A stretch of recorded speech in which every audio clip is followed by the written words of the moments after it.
Hi friends, నమస్తే అండి. నేను మీ శ్రీలత. ఇప్పుడు ఎవ్వరైనా చాలా ఈజీగా 10 నిమిషాల్లో చేసుకోగలిగే వెజిటబుల్ రైస్ చూద్దాం.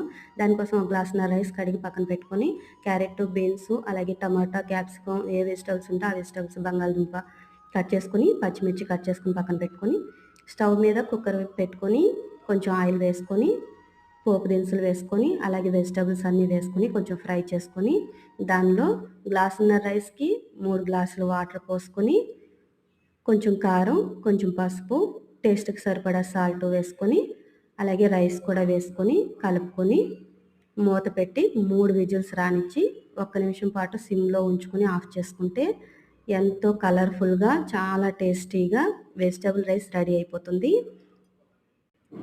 చాలా క్విక్‌గా 10 నిమిషాల్లో అయిపోతుందండి. చాలా బాగుంది రైసు. ఒకసారి మీరు కూడా ట్రై చేయండి. వీడియో నచ్చితే ప్లీజ్ లైక్ చేయండి, షేర్ చేయండి, సబ్స్క్రైబ్ చేయండి. Thanks for watching.